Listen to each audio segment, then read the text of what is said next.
Hi, my name is Adam Merrill, and I'm going to be talking to you about the installation and maintenance of the SAS integration library.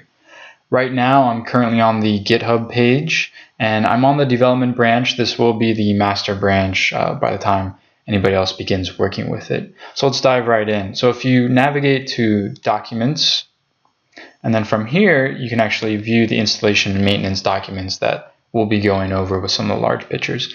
So the SAS integration library is built using Python and Django. So our Python is version 2.7 and Django version 1.7.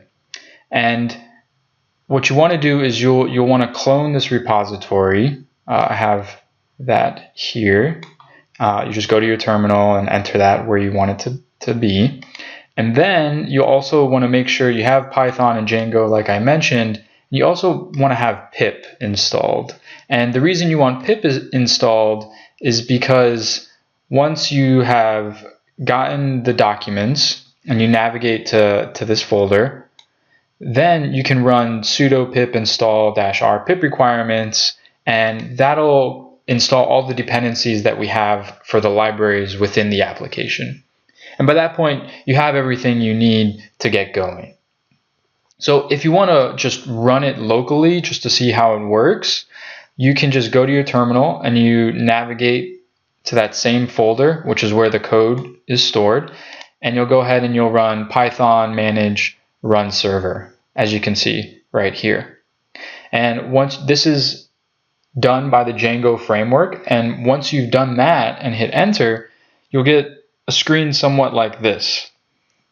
There are a couple errors because some unit testing that we're doing, but you can see that its development server is at, and then this is essentially your local host with your port.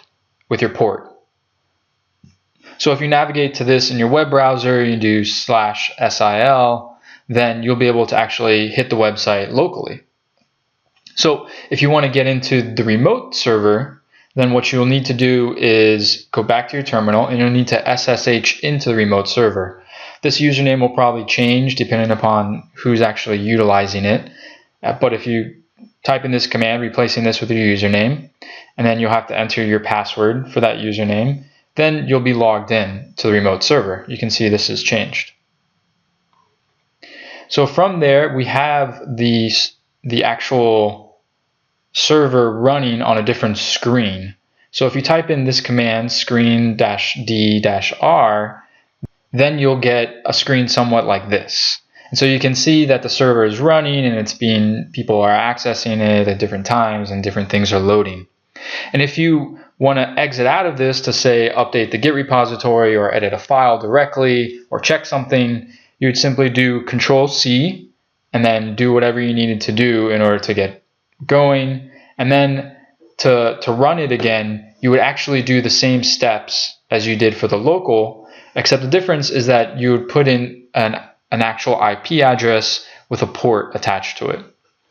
And the only difference is that this IP address comes from the remote server itself. You can see here I did an ifconfig, and right here is the IP address that we're using. So just in case the actual box changes and this changes and you need to update it, this is the command you'll want to check to see where to host it.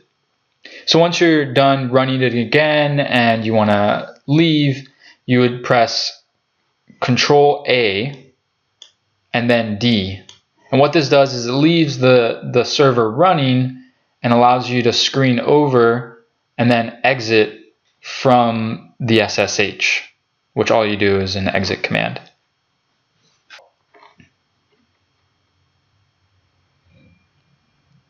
So that's how you navigate the code and get it running locally and remotely. If you want to access the database, right here, we have a link to the remote database. This would be the same if it was a local, except you would change this with 1.27.0.0.1:8000/admin.